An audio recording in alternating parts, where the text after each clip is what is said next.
আবার এখন মুক্তিযুদ্ধকে রক্ষা করার জন্য আমি গলায় ফাঁসি নিব। আর যারা মনে করতেছেন জীবনে কোনোদিন আর আওয়ামী লীগ আসবে না, এই নামে না আসলেও, এই নেতৃত্ব না আসলেও আওয়ামী লীগের রাজনীতি কিন্তু এই দেশে আসবে। আওয়ামী লীগের রাজনীতি কিন্তু এই দেশে আসবে। ওই যে গণতন্ত্র, ধর্মনিরপেক্ষতা, বাঙালি জাতীয়তাবাদ, সমাজতন্ত্র, এই রাজনীতি কিন্তু আসবে। এটা এখান থেকে কিন্তু নিশ্চিহ্ন হবে না, এটার পিছনে মানুষ থাকবে। এগুলা কইলে অনেক কথা কইতে চাই না তো। যে কাজেই সরকার করুক, this government is not elected, কাজে যত রাজনৈতিক দল আছে তাদেরকে সাথে নিয়ে তো কাজগুলা করা দরকার।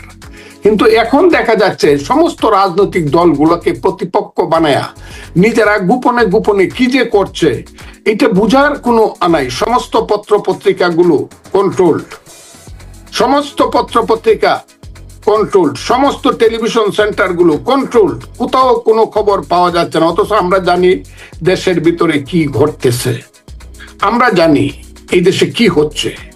বিএনপি যদি ক্ষমতায় গিয়েও খারাপ করে, হাসিনা যেমন দেশ ছাড়িয়ে পালাইছে, বিএনপিকেও সেই ফেস করতে হবে অনেক কিছু। Let them to contest in the election. এই চান্সটা দিতে চান না কেন? এবং যারা দেশ চালাচ্ছে, তাদের দেশ চালানোর কোনো যোগ্যতা নাই। আমি এটা এখন পরিষ্কারভাবে বলতে চাই। তাদেরকে আমরা মনে করছিলাম যে তারা খুব কিছু ভালো কিছু করতে পারবে, এবং আমি মনে করি অনর্থক ক্ষমতাকে দীর্ঘায়িত করতে গিয়ে, বিনা নির্বাচনে ক্ষমতাকে দীর্ঘায়িত করতে গিয়া উনি নিজেকে ছোট করবেন না। এই যে শুরু হয়েছে 31শে ডিসেম্বর, 15ই জানুয়ারি আমরা বিপ্লবের কি দিব, ডিক্লারেশন, প্রক্লেমেশন, এই যে শুরু হয়েছে, এটা শেষ কোথায়?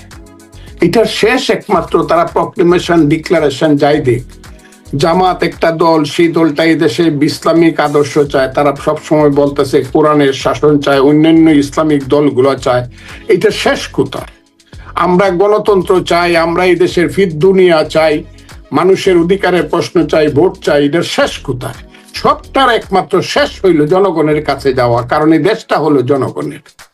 বিএনপি যদি ক্ষমতায় গিয়েও খারাপ করে, হাসিনা যেমন দেশ ছাড়িয়ে পালাইছে, বিএনপিকেও সেই ফেস করতে হবে অনেক কিছু। Let them to contest in the election. এই চান্সটা দিতে চান না কেন? আমার কথাটা হলো এই জায়গাতে। এরপরে যদি আপনার কোনো প্রশ্ন থাকে দয়া করে আমাকে করেন, আমার হয়তো নাই। কেন কেন মনে করেন যে জনগণের যে আস্থাটা, জনগণ বলতে আমি বারবার জনগণকে এ করি যে একটা অংশ তো মনে করে, যে কারণে আপনিও মনে করছেন যে না, সেই অংশের উপর নির্ভর করে এই সরকার এগুলো করছে। এই সরকার তো আসলে একদম সম্পূর্ণ নিজস্ব শক্তিতে করছে, তাদের একটা শক্তি আছে, ছাত্র শক্তি বা অন্যান্য জনগণের উপর নির্ভর কিছুটা শক্তি তাদের উপর আছে বলে তারা সেই শক্তি নিয়ে এখনো পর্যন্ত আছে। এবং আপনি মনে করছেন এটাকে দীর্ঘায়িত করে তারা এটা একটা লম্বা সময় ক্ষমতা থাকবারই একটা অপচেষ্টা বা তাদের অপইচ্ছা রয়েছে, এটা আপনার কাছে মনে হয়েছে? সেই অপচেষ্টা আমি বলছি না, আমি বলছি চেষ্টা, নট অপচেষ্টা। ক্ষমতা থাকার চেষ্টা করে, এখন অপচেষ্টা বলি নাই। অপচেষ্টা যেদিন বলবে ফজলুর রহমান, সেদিন ভিন্ন কাজ হবে। আচ্ছা, অপচেষ্টা এখনো বলি না, আমি বলছি তারা চেষ্টা করতেছে ক্ষমতাটাকে দীর্ঘায়িত করার। বাংলাদেশে আপনি জানেন না কি হচ্ছে। ওই যে তারা যে বলতেছে বিএনপি খারাপ কাজ করতেছে না, ওই যে বৈষম্য বিরোধী ছাত্রদের নামে যে একটা অবারি, সেটাকে কি বলে, সমন্বয়ক। আপনি এখন গ্রামে গ্রামে গেলে সমন্বয়ক খুঁজে পাইবেন, এটা একটা চাকরি। আমি চ্যালেঞ্জ করলাম। এবং এরাই দেশটাকে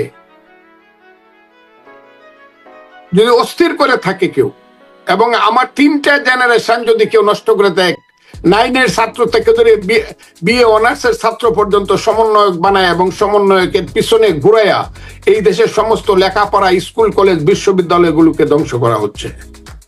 এই জিনিসগুলো ভাবতে হবে। যে ছেলেরা গ্লোরিয়াস একটা মুভমেন্টের নেতৃত্ব দিচ্ছে, তাদেরকে আমি স্যালিউট জানাই।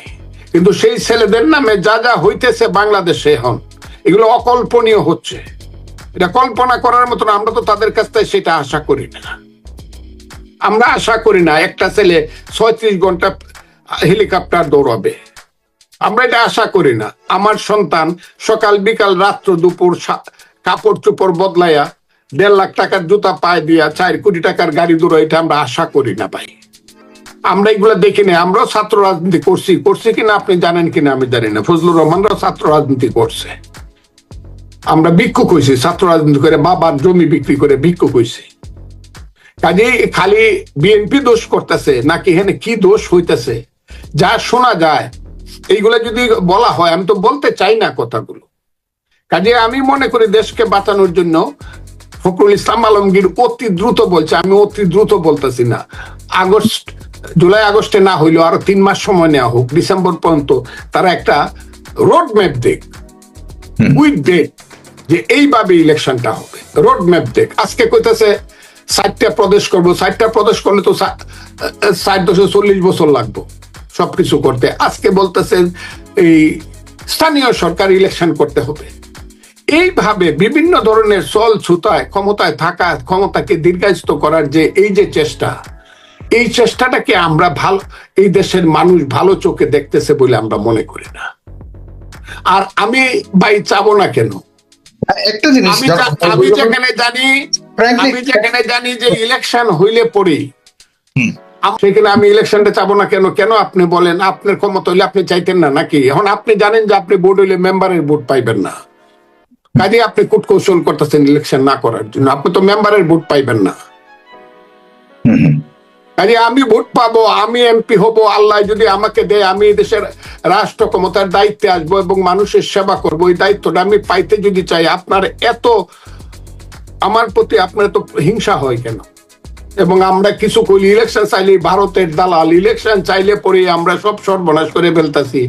আমাদের ছেলেরাই তো এদেশে মরছে। এইবারে যে আন্দোলন হয়েছে, এই আন্দোলনে 400-র উপরে সন্তান মরছে। শুধু আজহারিকে দিয়ে বক্তৃতা করায়, সিলেট তো আজহারিকে বাধা দিচ্ছে। আমি তাদেরকে অসম্মান করতে চাই না। পৃথিবীর কোন দেশে এইভাবে রাতের পর রাত মাইক লাগায় পৃথিবীর সৌদি আরব, জামাত এবং বিএনপি দুইটা রাজনৈতিক দল, দুইটা রাজনৈতিক দলই তারা নিজেদের স্বার্থে কাজ করে। যখন জাতীয় স্বার্থে এসে একমত হয় তখন একসাথে কাজ করে। আবার যখন মনে করে যে আমাদের ব্যক্তিগতভাবে আমাদের দলীয় স্বার্থ প্রয়োজন, তখন দলীয় স্বার্থে কাজ করে। তাতেও কোনো আপত্তি নাই। আপত্তিটা হলো সেই জায়গাতে যখন একজন মনে করে আরেকজনের কাঁধে পা দিয়ে বন্দুক রেখে আমি ক্ষমতায় যাব, তাকে কালিমা যুক্ত করে, মুশরিক করে, সেইখানে ওটা এই এত বাকবাকুম করেন কেন? কয়টা সিট পাবেন কোথায়? জামাতের কয়টা? তাদের ক্যাডার আছে, তাদের ব্যাংক আছে, তাদের হসপিটাল আছে, তাদের হাতে টাকা আছে, মধ্যপ্রাচ্যে লিল্লা আছে। এগুলা করে টাকার মালিক হচ্ছে। শিবির করলে টাকা দিয়ে লেখাপড়া করতে হয় না, ব্যারিস্টারি পর্যন্ত বা আল আজহার বিশ্ববিদ্যালয় পর্যন্ত। কেউ কোনো টাকা পয়সা আনতে হয় না। এইসব দল করার জন্য বহু লোক এই দেশ আছে, তারা করতেছে। সেই সংখ্যাটা যাই হোক, কিন্তু ভোটের বেলায় গিয়া দেখেন, আমি তো বলি যে এই যে আজহারিকে দিয়ে বক্তৃতা করায়, সিলেট তো আজহারিকে বাধা দিচ্ছে। আমি তাদেরকে অসম্মান করতে চাই না। পৃথিবীর কোন দেশে এইভাবে রাতের পর রাত মাইক লাগায় পৃথিবীর সৌদি আরব, ইরান, ইরাক, সিরিয়া, লেবানন, মিশর, পৃথিবীর পাকিস্তান, পৃথিবীর কোন দেশে এইভাবে মাইক লাগায় সারা রাত শুধু রাজনৈতিক বক্তৃতা হয়, যার নাম কয় ইসলাম? এটা তো একটা ওয়ারান দেশ পাইছে, যা ইচ্ছা তা বলতেছে মৌলানা মৌলবীরা, এবং হেলিকপ্টারে যাইতেছে, গাড়িতে যাইতেছে, লাখ লাখ টাকা নিতেছে। এটা তো একটা ব্যবসা বাণিজ্যের ব্যাপার। এবং এরা তো দুনিয়ার সমস্ত কালচার শেষ করে, বাঙালির যে কালচার, শিক্ষা, সংস্কৃতি, নাটক, যাত্রা, গান, বাউল, মাজার সব শেষ করে দিতেছে তারা। কি চায় তারা? এই দেশে কিছু থাকবে না। সমস্ত বাগানে শত ফুল ফুটলে এটা বাগান, শুধু গোলাপ ফুটলে কি এটাকে বাগান কয়? গোলাপের চাষ করছে, কিন্তু 100 রকমের ফুল ফুটলে এটা বাগান।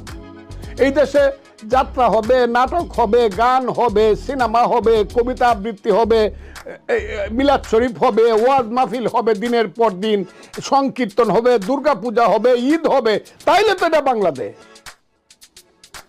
কি করতে চান দেশটাকে? আমি তো সেই বাংলাদেশ চাই।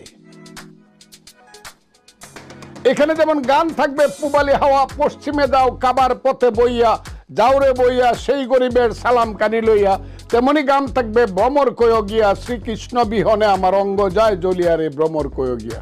সব থাকবে, কেউ কাউকে বাধা দিবে না। আমি খুব ক্লিয়ার বলি। কাজেই যেটা শুরু হয়েছে দেশে, এটা তো গুমরাহির পথে যাচ্ছে দেশ, অন্ধকারের পথে যাচ্ছে দেশ। অন্ধকারে যাওয়ার জন্য তো আমরা এই দেশে মুক্তিযুদ্ধ করি নাই। 30 লক্ষ লোক জীবন দেয় নাই, আমরা অন্ধকারের পথে ঢুকছি কেন? আর এইভাবে তো একটা দেশ চলতে পারে না। কি আপনাদের মনে হয় একটা দেশ, এখানে কোনো সরকার আছে, এদের কোনো নিঃশ্বাস প্রশ্বাস পাওয়া যায়? আপনি বিপদে পড়লে বলতে পারবেন আমি কোথায় যাব? একটা অরাজনৈতিক এবং একটা অনির্বাচিত সরকার, সেটার মধ্যে গোপনে গোপনে ষড়যন্ত্র করেন, বাজে রাজনীতি করার, এটা বাধা দিব না আমরা? আমাদের বয়স 72 বছর হয়েছে, আমি 77 বছর হয়েছে, আমি 60 বছর পলিটিক্স করি, দেশের জন্য সব শেষ করছি। আপনারা যা ইচ্ছা তা করবেন, আমরা আমাদের কথা বলবো না? যদি আপনাদের মতামত তাই হয় তাহলে জনগণের কাছে যান, দ্রুত যান, দ্রুত এই দেশের 17 কোটি মানুষের অভিমত নেন, রিপ্রেজেন্টেশন নেন, একটা নিরপেক্ষ নির্দলীয় সরকারের অধীনে একটা সঠিক ভোট করেন। হ্যাঁ, যে কথাটা জনাব ইউনূস সাহেব বলছে, করেন একটা ভোট, দেখেন হু ইজ মেজরিটি, বাংলাদেশের মানুষ কি চায়। এইগুলা করবেন না, খালি দিনের পর দিন ইলেকশনের কথা কইলেই নতুন বোর মতো বুক গুমরা করে থাকবেন কেন? এটা কেমন কথা হইলো? ইলেকশনের কথা কইলে হে হারে মনটা খুব খারাপ লাগে। বিনা ইলেকশনে ক্ষমতাতে কি চান আপনারা? চেহারা তো এক একজনের লাল টুকটুকে হইতেছে, আপেলের মতো হইতেছে, দেখতেছি তো।